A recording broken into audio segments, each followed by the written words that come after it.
Cold Arctic Zone. By Mike Vokos. Leonard looked at the ship arriving at their port and felt sad. He walked over to the window and considered their frozen surroundings. He always loved Cold Arctic Zone with its icy, snow-dancing storms. It was a place that encouraged his tendency to feel creative.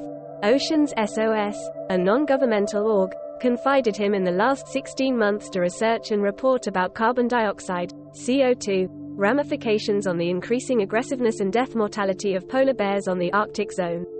His findings were colossal. 30 billions of CO2 man-made gas emitted every year is an enormous amount that oceans can't absorb. It is imprisoned and accumulated in the atmosphere, covering the Earth like a blanket, trapping the hot air, increasing so dramatically the world temperature. The greenhouse effect is overheating our planet. The world climate is changing remarkably. It melts the ice borders of the Arctic zone, destroying the ecosystem. Tiny plastic molecules found in the deep waters of the Arctic Ocean perish sea life. It endangers life in the Arctic zone from the uncontrolled use of mineral fuels in our daily activities. Cars, planes, factories, ships and the other technological miracles of the human mind at the end are destroying our unique home, the planet Earth. It infuriates local tribes. Leonard will report to the UN with no delay. Then he saw something in a distance, or rather someone. It was the figure of Nanook. She is a 22 years old, illiterate but clever, dark-haired, exotic Eskimo breed female. Wrapped in a white skin coat, ambled towards the arriving ship. Head down to avoid the iced air entering the lungs. "I'm expecting," said to Leonard with bad English the day he raped her, "food, clothes, money and Santa's gift. Dad and Mom living down in Juneau City will send to me." Leonard gulped. He glanced at his own reflection. He was a bold, decisive, middle-aged renowned oceanographer scientist. His friends saw him as an erudite scholar, persevering and venturous man. The vessel tied the ropes to the harbor pier and passengers and goods began to disembark quickly because the ship had to depart in 2 hours before the night veil dropped again. Here the nights are endless, especially in winter. Nanook quickly came in and looked for the packs and mail handler. "How are you doing, Apik? Where are my things?" she asked. "I have nothing for you, Nanook. Unfortunately, you didn't hear the news. Your parents were in the mall when a crazy young man started shooting blindly. He killed 17, your parents shot deadly. This happened 3 days ago." She took it as a joke. She didn't believe his words and laughed. "Don't make fun to me," she replied. She knew well Apik, a man of her own race. They were joking many times. He knew her parents as well. "No, I am not joking," he told her. "This is the horrible truth." Nanook couldn't stand more. Her legs bent, and collapsed. She lost the world from her eyes. Nanook recovered inside the Coast Guard's office, while the ship had already sailed. She got up, dragging her steps and weighing the new situation. "I'm alone now, no money, no food, just the frozen hut my parents left me with.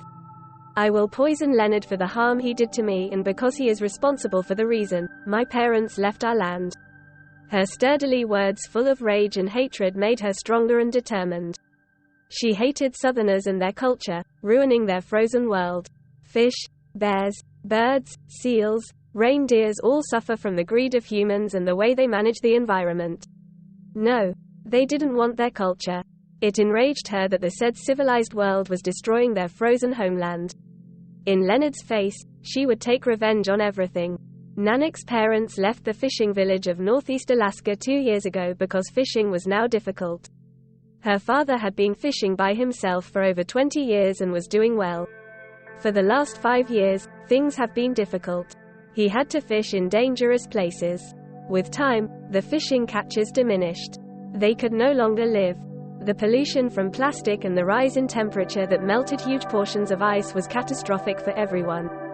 He went south with his wife. He eventually got a job in a small fleet of fishermen fishing in the northern Pacific. He migrated to work for others, but unfortunately, he was unlucky. Nanook stayed back in the small village where she was born. She didn't want to leave. She stepped forward to Leonard's house. It was at the entrance of the tiny village on a small hill. There was also his office where he worked with some others. The snow was falling thick and made it difficult to walk. Ere long the stars will come to bathe in the hamlet's waters. The snow flurried like loving bears, making Leonard shiver from the cold. But not even a bold man like him, who made one-time violently love with a reluctant young Eskimoan girl, was ready for what Nanook had in store today. As he stepped outside and Nanook came closer, he could see the thoughtful glint in her eye. "I am here because I want to kick you out of here," Nanook bellowed, in a hardy tone. She slammed her fist against Leonard's chest, with the force of 60 bears. "I frigging hate you, Leonard." Leonard looked her straight into her slanted eyes, even braver and still unruffled. "Nanook, I want to save you," he replied. "I love you," whispered, feeling disrepute for what forcibly did to her the other day.